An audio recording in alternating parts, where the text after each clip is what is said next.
കൂടെ വന്നവരവിടെ മുൻവശത്ത് നിൽക്കുന്നവര്. കയ്യില് കാശ് എത്രയുണ്ട്? കാശോ? എന്റെ അച്ഛനായതുകൊണ്ട് പുകഴ്ത്തി പറയല്ല. ഭയങ്കര അഴിമതി വീരനാ. കോളക്കമ്പനിക്കാർ കൊടുത്തതിനേക്കാൾ കൂടുതൽ കൊടുക്കാനുണ്ടെങ്കിൽ കാര്യം എളുപ്പം. അനാവശ്യം പറയാതെടാ.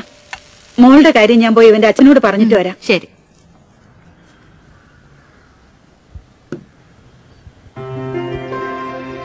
പിന്നെ വിളിച്ചത് കാര്യാക്കണ്ട കേട്ടോ. എന്ത്?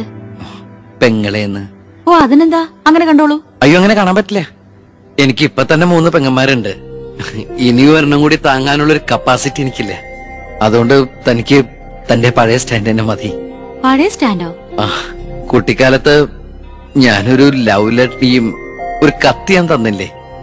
അന്നത് തമാശയായിട്ട് തോന്നിയെങ്കിലും പിന്നീട് ആ തമാശ എന്റെ കൂടെ വളർന്നു വളർന്ന് ഇപ്പൊ നേരിട്ട് കണ്ടപ്പോ സീരിയസ് ആയി. അന്ന് ഞാൻ സീരിയസ് ആയിരുന്നു. പക്ഷേ ഞാൻ വളർന്നപ്പോ ആ സീരിയസ് എന്റെ കൂടെ വളർന്ന് വളർന്ന് ഇപ്പൊ നേരി കണ്ടപ്പോ തമാശയായി.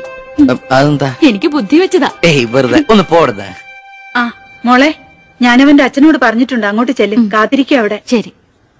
അതെ, വെറുതെ എന്തിനാ താൻ അങ്ങോട്ട് ചെല്ലുമ്പോ ഇപ്പൊ എന്താ ഉണ്ടാവണമെന്ന് വേണമെങ്കിൽ ഞാൻ പറഞ്ഞുതരാം. ഞാൻ അച്ഛൻ. വരൂ വരൂ വരൂ. ലക്ഷ്മി പറഞ്ഞു ദേവകിയുടെ മോള് വന്നിട്ടുണ്ടെന്ന്. നീ അങ്ങ് വളർന്നു പോയല്ലോ. നിവേദനം എടുത്ത് കൊടുക്കുന്നു. എന്താ ഇത് നിവേദനം? ഓ, കുടിവെള്ള പ്രശ്നം ലക്ഷ്മി പറഞ്ഞു. തൊട്ടടുത്ത് പഞ്ചപുച്ഛം അടക്കി നോക്കി നിൽക്കുന്ന പിയേടെ അടുത്ത് നിവേദനം കൊടുത്തുകൊണ്ട് കാര്യങ്ങളൊക്കെ വിശദമായി പഠിച്ച് വേണ്ട നടപടികൾ ഉടനെ എടുത്തേക്കണം. പിയെ ഇതാരാന്നറിയോ? ദേവകിയുടെ മോളാ. അമ്മയ്ക്കൊക്കെ സുഖം തന്നെയല്ലേ?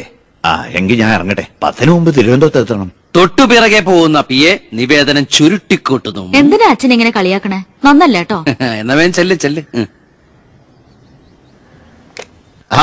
വരൂ വരൂ വരൂ. ലക്ഷ്മി പറഞ്ഞു ദേവകിയുടെ മോള് വന്നിട്ടുണ്ടെന്ന്. നീ അങ്ങ് വളർന്നു പോയല്ലോ.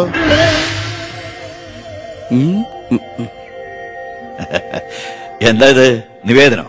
ഓ, കുടിവെള്ള പ്രശ്നം അല്ലേ? ലക്ഷ്മി പറഞ്ഞു കാര്യങ്ങൾ വിശദമായി പഠിച്ച് വേണ്ട നടപടികൾ ഉടനെ എടുക്കാൻ പറഞ്ഞേക്കണം. ഇതാരാന്നറിയോ? ഇല്ല. നമ്മുടെ ദേവകിയുടെ മോളാ. ആണോ? വീട്ടിൽ അമ്മയ്ക്കൊക്കെ സുഖം തന്നെയല്ലേ? എന്താ ഞാൻ ഇറങ്ങട്ടെ. 10 മുമ്പ് തിരുവനന്തപുരത്ത് എത്തണം. 2 തറക്കല്ലൊരു നാടമുറി. ഇപ്പൊ എങ്ങനെയുണ്ട്?